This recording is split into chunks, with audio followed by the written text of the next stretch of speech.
tout à l'heure, il disait par distraction, pour récréation, composais des quatrains comme ça. Oui, c'était sa On récréation. aimerait bien comprendre comment il faisait. Oui. Alors, il écrivait un texte, par exemple, il écrivait une prédiction, et puis, à un moment donné, il s'arrêtait, il disait, tiens, ben, je vais prendre un mot par-ci, un mot par-là, et puis je vais faire un poème. Est-ce qu'il pourrait nous reparler un peu de ce jeu qu'il avait? De ce jeu, il me dit que ça faisait un jeu comme une sorte d'échiquier.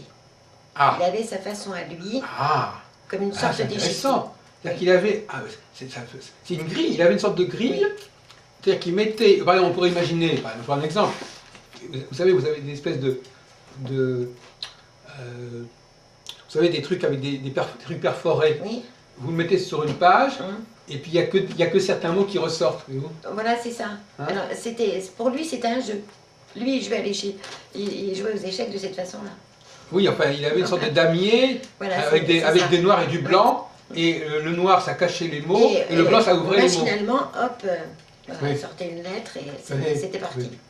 Mais c'est vrai qu'en effet, il doit trouver, comme il disait tout à l'heure, il doit trouver quand même amusant que les gens cherchent du sens dans tout ça. Parce que est-ce que réellement il pense que ce jeu avait une valeur divinatoire et oraculaire? Est-ce que c'était un jeu, mais en même temps, c'était une façon de dire des choses qui venaient d'un autre plan? Il me dit que c'est venu petit à petit, au fur et à mesure où il l'a fait. C'est pour ça qu'il a continué. Tout simplement. Il s'est aperçu que ça avait une certaine valeur malgré Oui, tout. en se relisant. Oui. C'est une forme de tirage, on peut dire. C'est une forme de bibliomancie.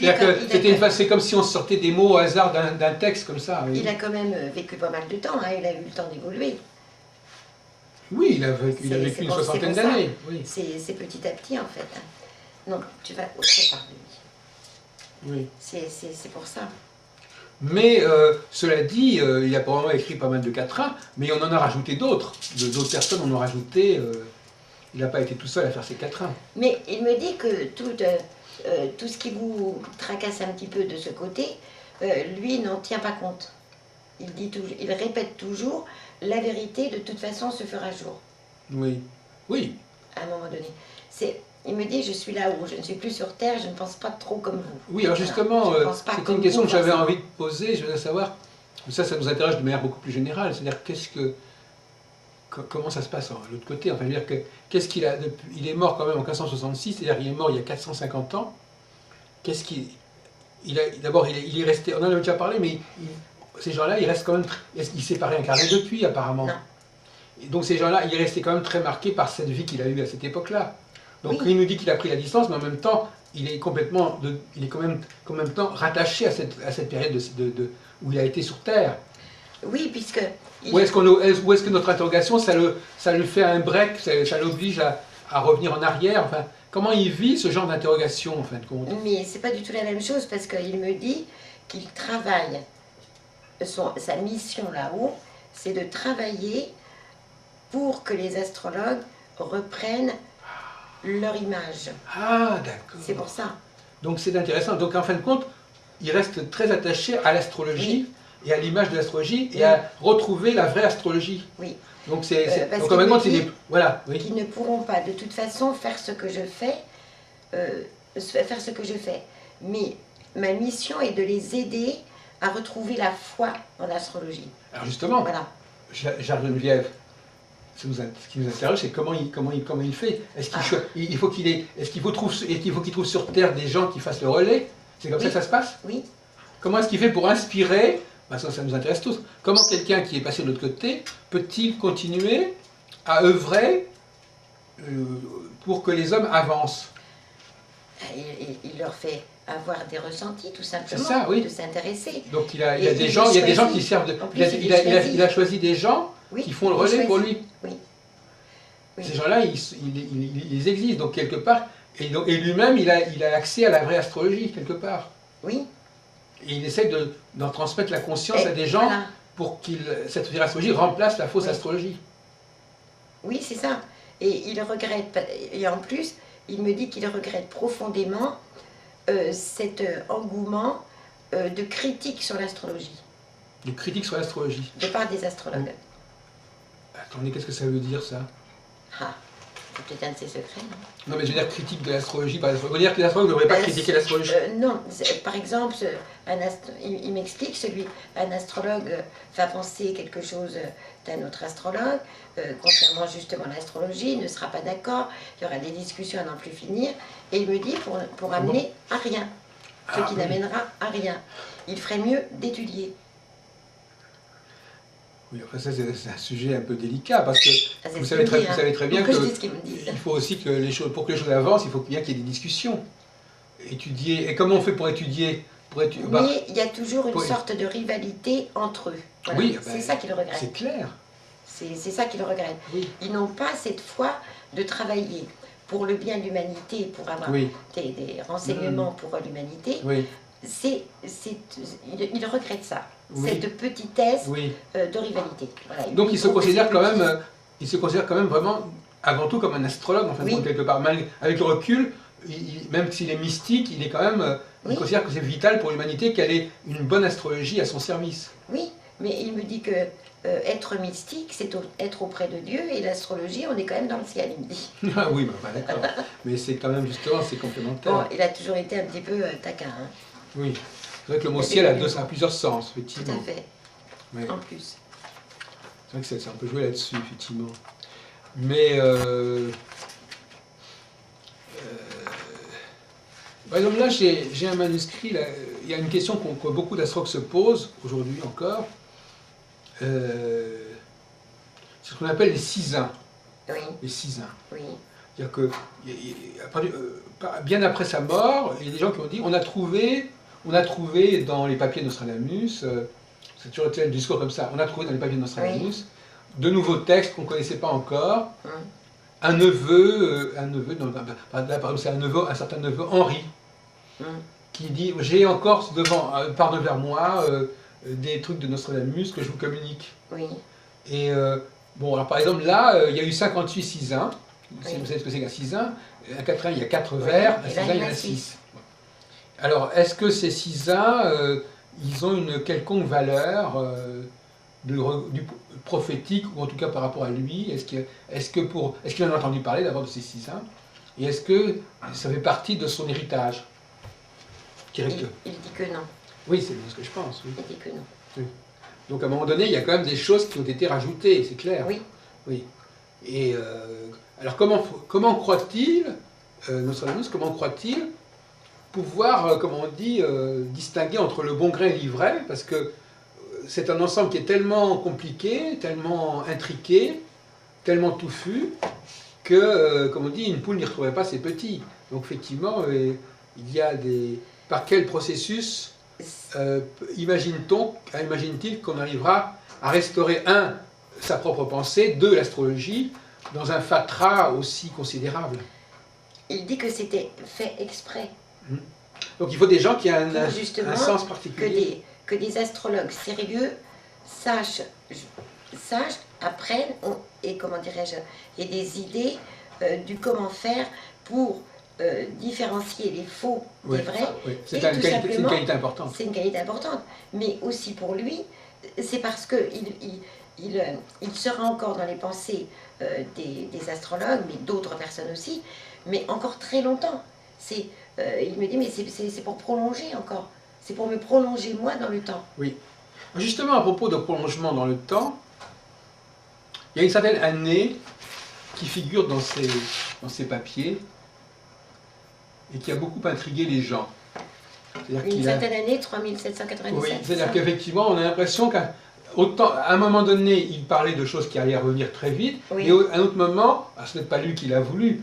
Est-ce qu'il n'y a pas une erreur de lecture? Est-ce qu'il s'est intéressé à ce qui aurait lieu au 4e millénaire après de l'ère chrétienne? Est-ce que c'est sérieux, cette date-là? Ou est-ce que c'est une erreur de lecture? Ou est-ce que c'est une invention? Est-ce qu'il y a des années comme ça qui sont... Est-ce que ça fait sens, cette année-là? Il dit que c'est une erreur. Oui, mais alors c'est une erreur. Alors, est-ce qu'il y a un chiffre? Par exemple, quelle était l'erreur? Est-ce que c'est un chiffre qui a changé? Est-ce qu'il faut le lire 1797? Enfin, est-ce qu'il y a une coquille? Est-ce que c'est une coquille? Est-ce qu'il y a un chiffre qui a été mal lu? Et il ne comprend pas ça. il ne le comprend pas, ce chiffre-là. Oui, c'est ça. C'est vraiment Il ne le reconnaît pas. Ouais. Non, il ne le C'est bien ce reconnaît que je pas. pensais, oui. Pas du tout. Oui, oui, ça a été une déformation et après, ben, on continue à le répéter indéfiniment sans esprit, sans corriger. Alors, je ne sais pas pourquoi, il me montre un hibou. Oui, un hibou, oui. Et eh ben, il ne veut pas me dire exactement le pourquoi. Ce sera à nous de le trouver. Ah, Pourquoi oui. je vois un hibou. D'accord, Pourquoi on va il noter le m'apparaît un hibou. Oui. En plus, il est beau. Hein. Et alors, il y a une autre année qui est probablement plus importante. Par exemple, il avait lu, à son époque, il y avait des gens qui disaient que la fin du monde, ce serait pour la fin du XVIIIe siècle. C'est à peu près la Révolution française. Oui, Est-ce que lui, il avait accepté cette idée à un moment donné de sa vie, comme quoi il y aurait un changement fondamental dans le monde à partir de 1792, 1792. Au moment de la Révolution. Oui, c'est ça, oui. Mais enfin, Oui. non,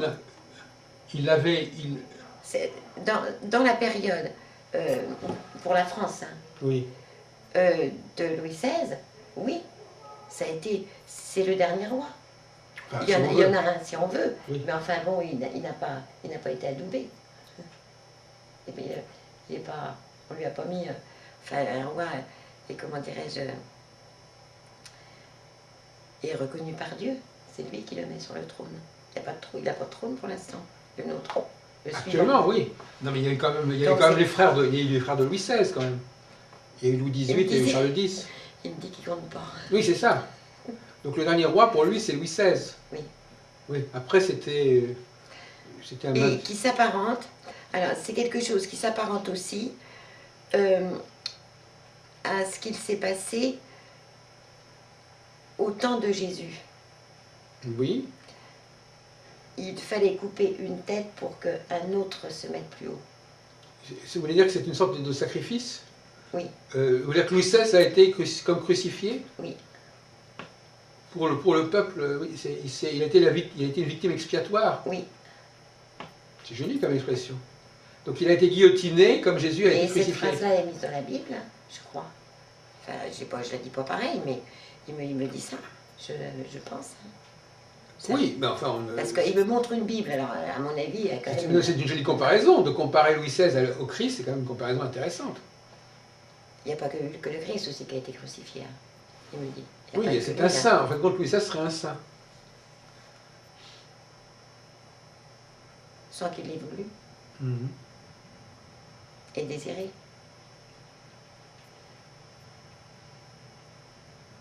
Et sa femme aussi. Marie-Antoinette, oui. Elle accompagnait jusqu'au bout. Ah oui, jusqu'à la mort, oui. Et d'ailleurs, il y a ce fameux problème que vous connaissez là, du sort des enfants de Louis XVI. Oui. Est-ce qu'il est mort? Est-ce que le petit Louis a survécu ou pas? Enfin bon, c'est une autre question, mais... Et il y a tout un débat au 19e Lui, siècle. Nostradamus, qui suit notre conversation, me dit qu'il est mort. Oui, il est mort au temple. Voilà. Mais il y a d'autres personnes qui ont dit qu'il avait échappé. Voilà. C'est faux, il dit. Oui. Non, mais moi j'ai travaillé là-dessus. Oui. Il y a un large débat sur ce sujet.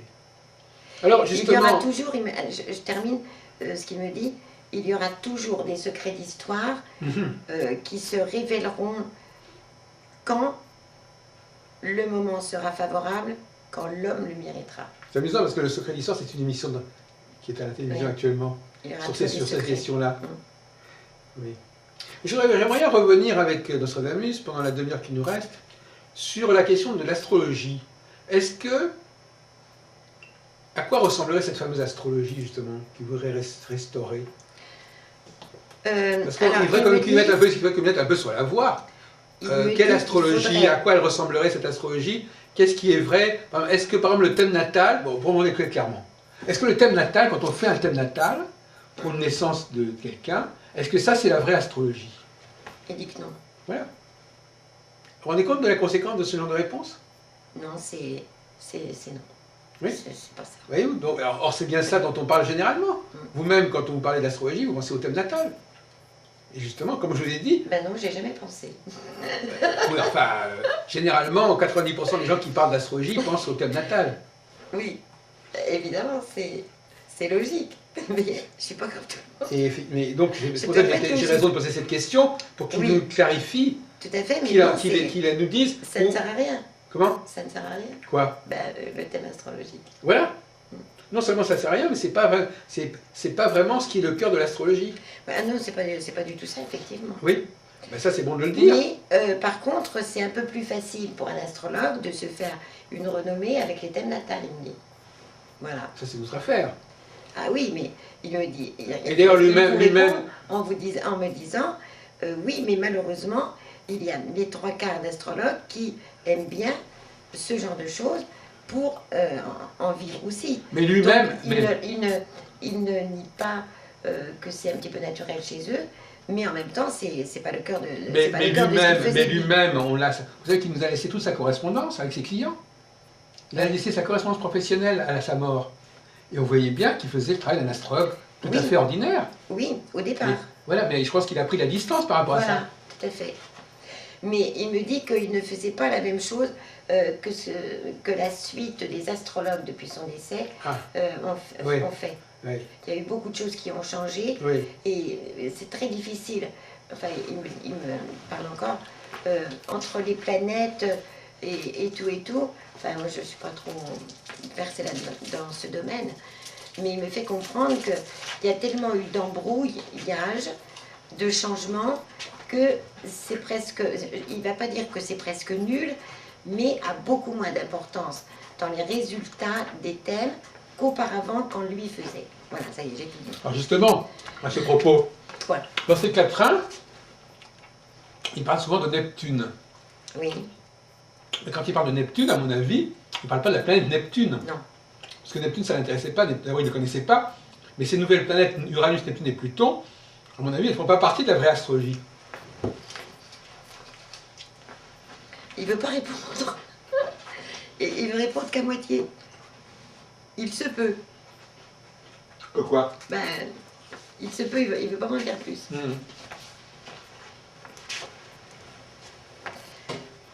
Il me dit qu'il va bientôt falloir arrêter parce qu'il commence à Oui. être redemandé. Bon. Donc effectivement, pour nous résumer, La crois prochaine que- fois, je crois- attendez, Oui. que j'en rate pas. La prochaine fois, il me dit qu'il aimerait parler de sa femme davantage. ben oui, Parce qu'elle a joué un rôle, Anne, Anne, elle a joué un rôle extraordinaire qui l'a fait avancer lui. mais essayez de le faire maintenant un petit peu. Ah ben non, non, il veut pas. Il veut pas, il veut dire des choses pour mettre en valeur justement sa femme. D'accord. C'est tout simplement ça. Eh bien, écoutez, ça ne dépend que de vous, ma Et il chère apprendra, Geneviève. on apprendra des choses justement de par ça, de parce que pour rentrer un tout petit, il nous fait la joie de nous permettre de rentrer un peu dans sa vie privée par rapport à ce qu'il a fait, par rapport à tous ses ouvrages. Donc, prochaine rencontre avec Nostradamus autour de Anne Ponsard-Gemelle, à laquelle il veut rendre hommage, la mère de ses fils et la compagne de la fin de sa vie. Oui, mais on va lui dire au revoir. Au revoir Nostradamus et merci. Merci, merci, merci.